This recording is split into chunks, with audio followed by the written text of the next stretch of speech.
तो हेलो दोस्तों, मैं बादल देसवाल गीता क्लास में आप सभी का स्वागत करता हूं। दोस्तों, जो हमारी मैथ स्पेशल सीरीज चली हुई है, जो भी हमारे 2024 में एग्ज़ाम होना है, चाहे आपका आरपीएफ का एग्ज़ाम हो या आपका यूपी पुलिस का री एग्ज़ाम हो, बिहार टीचर का एग्ज़ाम हो, एसएससी जीडी का एग्ज़ाम हो, दिल्ली पुलिस का एग्ज़ाम हो, जहाँ भी आपसे मैथ पूछा जाता है वहाँ पर सभी जगह जो है आपको ये सीरीज हेल्प करने वाली है।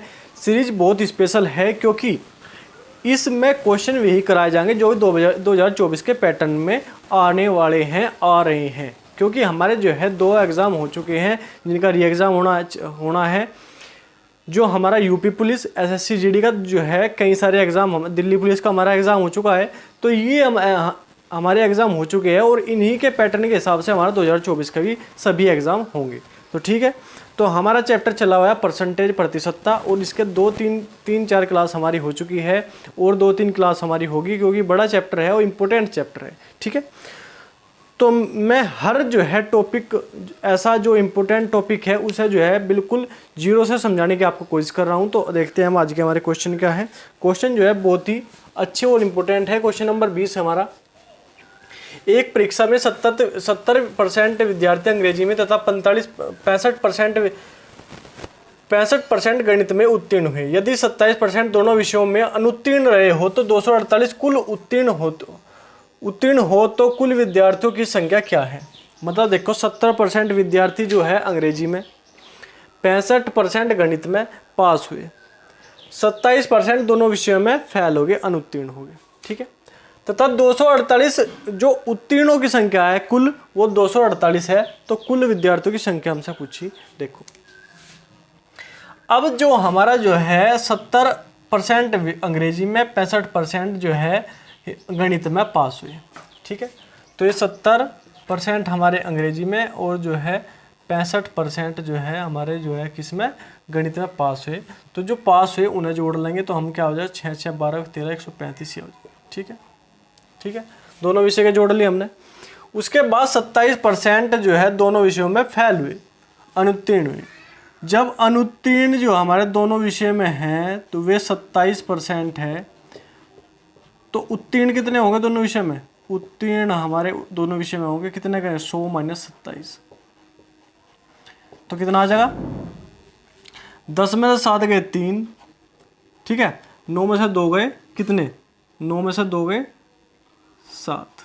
ठीक है, तो 73% जो है कुल उत्तीर्ण है। ठीक, अब जो हमारे टोटल थे 135, उसमें से ये 73 हम घटा दें तो कितना आ जाएगा, ये आ जाएगा हमारा 62। ठीक है, 62%। ये 62% क्या आया? 62% वे विद्यार्थी आ गए जो दोनों विषय में पास है, टोटल जो है पास है। ठीक है, तो क्योंकि हमें जो है कुल उत्तीर्ण की संख्या हमें दी गई, मतलब 62% बराबर हमारा क्या आ गया, 62% बराबर क्या आ गया, 248। हमें निकालने कुल विद्यार्थी, कुल, तो कुल किसके बराबर होते हैं? जहाँ भी संख्या के बराबर परसेंटेज आ गए तो क्या करना, ऊपर संख्या नीचे परसेंटेज। कुल निकालने तो गुना कर देंगे 100 से, काट दो, 4 दूनी 8, 4 6 24, 4 दूनी 8, 4 6 24, 400। तो कुल विद्यार्थियों की संख्या कितनी थी? कुल विद्यार्थियों की संख्या 400 थी। देखो, 70% विद्यार्थी अंग्रेजी में, 65% गणित में, दोनों को जोड़ लेंगे। जोड़ने के बाद अगर हमारे यहाँ पे उत्तीर्ण होते और यहाँ पे 27% दोनों विषयों में उत्तीर्ण होते तो इन्हें जोड़ के इसमें से घटा देते, लेकिन यहाँ पे क्या है, अनुत्तीर्ण, तो इसे पहले उत्तीर्ण बनाओगे। तो 27% अनुत्तीर्ण है, तो उत्तीर्ण कितने होंगे, 73%, 100 में से घटा देंगे। ठीक है, तो इन दोनों के जोड़ में से इसे घटा देंगे तो क्या आ जाएगा हमारे पास, ये हमारे पास आ जाएगी उत्तीर्ण विद्यार्थी। उत्तीर्ण विद्यार्थी कितने हैं, 248। तो 62% बराबर 248। तो कुल निकालना, जहाँ भी संख्या के बराबर परसेंटेज हो, ऊपर संख्या नीचे परसेंटेज, कुल निकालना तो गुना कर देंगे 100 से, कुल विद्यार्थी हमारे आ जाएंगे 400। ठीक है, बिल्कुल तरीका यही रहेगा। क्वेश्चन नंबर 21 हमारे पास है। एक परीक्षा में 35% विद्यार्थी एक विषय में तथा 42% दूसरे विषय में अनुत्तीर्ण रहे, जबकि 15% विद्यार्थी दोनों विषय में अनुत्तीर्ण रहे। यदि कुल परीक्षार्थियों की संख्या 2500 हो तो केवल एक विषय में कितने विद्यार्थी अनुत्तीर्ण रहे। अब एक विषय में हम पहले, एक विषय का किसका, 35% विद्यार्थी जो है एक विषय में अनुत्तीर्ण रहे तो 35, और दोनों विषयों में कितने रहे 15%, तो 35 माइनस 15 तो कितना आ जाएगा ये 20। तो एक विषय में कितने हुए 20% विद्यार्थी अनुत्तीर्ण। हमारे पास टोटल विद्यार्थी कितने हैं 2500, ये किसके बराबर है 100% के बराबर। हमें कितना निकालना 20%, तो गुणा कर देंगे 20 से, 20 पंजे 100। एक विषय में तो 500 विद्यार्थी अनुत्तीर्ण हुए, ठीक है। दूसरे विषय का निकालेंगे, दूसरे विषय में कितने अनुत्तीर्ण हुए 42, दोनों में कितने हुए 15, घटा देंगे कितना आ जाएगा 12 में से 5 गए 7, ठीक है। 3 में से 1 गया 2, 27%।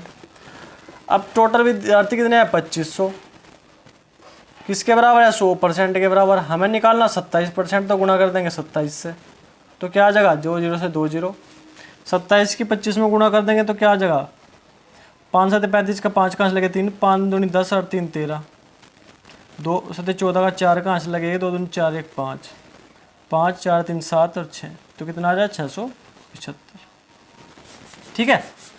अब हमसे पूछा क्या, हमसे पूछा केवल एक ही विषय में कितने विद्यार्थी अनुत्तीर्ण हुए। एक विषय में इतने हुए, एक विषय में इतने हुए, तो दोनों को जोड़ देंगे, क्या हो जाएगा 1175। तो एक विषय में फेल होने वाले, अनुत्तीर्ण होने वाले विद्यार्थी कितने हैं 1175। एक विषय का मतलब यहाँ पे ये है कि अलग अलग दोनों विषय में, एक विषय में अलग, एक विषय में अलग, तो यहाँ पे दोनों में क्या है 1175 विद्यार्थी ऐसे है कि इसमें भी और इसमें भी दोनों को जोड़ के एक एक जो है विषय में अनुत्तीर्ण है, ठीक है।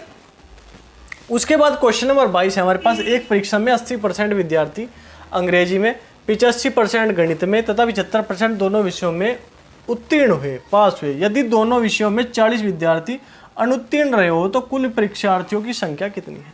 देखो 80% अंग्रेजी में प्लस 85% जो है गणित में तथा 75% दोनों विषयों में अनुत्तीर्ण है, इन दोनों को जोड़ेंगे और इसमें से क्या करेंगे, जब हमारे पास टोटल यही है सारे उत्तीर्ण ही है तो 75 को इसमें से घटा, जो दोनों विषय के होते हैं उसे जो है इसमें से घटा देते हैं।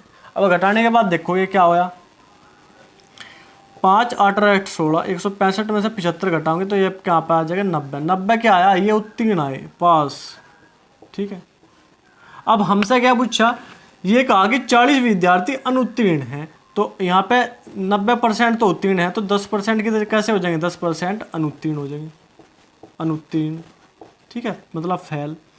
10% फेल है और यहाँ पे संख्या दी गई है 40, तो मतलब 10% बराबर क्या है 40।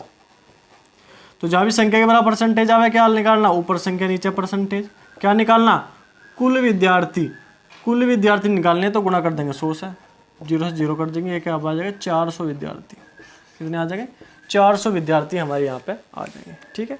मतलब जो अगर हमें जो है उत्तीर्ण दिए गए हैं, अगर दोनों विषय के उत्तीर्ण दिए गए हैं और दोनों विषय में अलग अलग विषय के उत्तीर्ण दिए गए और दोनों विषयों में इकट्ठे जो है हमारे पास दिए गए हैं कि 75% दोनों विषयों में उत्तीर्ण है, तो दोनों को जोड़ेंगे और उसमें से टोटल को घटा देंगे। कैसे, अंग्रेजी वालों को और गणित वालों को आपस में जोड़ लेंगे और दोनों विषय वालों को इसमें से घटा देंगे। मेन बात यह है, ठीक है। अब क्वेश्चन नंबर 23 है हमारे पास। एक कॉलेज में लड़के तथा लड़कियों का अनुपात 3:2 है। यदि इनमें से 20% लड़के तथा 25% लड़कियां वयस्क हो तो अवयस्क विद्यार्थी कितने हैं। अब देखो, अब ये क्यों बॉयज है और गर्ल्स है, ठीक है, 3:2। अब हमारे पास क्या है कि 20% लड़के, यहाँ पे क्या है 20% लड़के, 20% लड़के क्या है वयस्क है, तो अवयस्क हमें निकालना, क्या निकालना अवयस्क। जब 3 में से 20% लड़के वयस्क है तो अवयस्क कितने होंगे 80%, प्लस 2 लड़कियों में 25% जो है लड़कियां वयस्क है तो 75% क्या होगी अवयस्क, बटे 3 और 2 5, दोनों का योग का जोड़ देंगे, 8 3 24 240, प्लस 75 दूनी 150 बटे 5, तो यहाँ पे क्या आ जाएगा ये 0, 5 और 4 9, 2 और 1 3, 390 बटे 5, ठीक है। अब 390 बटे 5 करेंगे तो 390 बटे 5 करेंगे तो 5 7 35, 5 7 35, क्या बचा 5 8 40। तो क्या पूछा था हमसे 78%। तो वयस्क हो तो अवयस्क विद्यार्थी कितने प्रतिशत है, तो अवयस्क विद्यार्थी कितने हैं, 78% अवयस्क विद्यार्थी है। तो इस तरह के क्वेश्चन हमारे एग्जाम में आते हैं। आपने देखा भी होगा कि इस विषय में जो है 75% विद्यार्थी पास है, इस विषय में एक विषय में 80% विद्यार्थी पास है, दोनों विषय में इतने विद्यार्थी पास है, कितने विद्यार्थी जो है टोटल है। तो इस प्रकार के ये क्वेश्चन इस तरह हम निकाल सकते हैं जिसे मैंने आपको बताया। तो आपको क्या करना, आपको सिर्फ रिवीजन करना है। जो भी मैं क्वेश्चन यहाँ पे कराता हूँ उस तरह के सभी क्वेश्चन अपने जो है करके देखने हैं। चाहे आपके पास कोई भी नोटबुक है, चाहे भी आपके पास कोई भी किताब है, चाहे आपके पास कोई भी प्रैक्टिस सेट है, इस तरह के सभी क्वेश्चन आप जो है करके देखिए। इस तरीके जो मैंने तरीका आपको बताया इस तरीके से आपके सभी क्वेश्चन सोल्व हो। ठीक है, तो ये थे आज के क्वेश्चन। मिलते हैं अगली क्लास में। ठीक है, आज के लिए इतना ही। धन्यवाद। जय हिंद।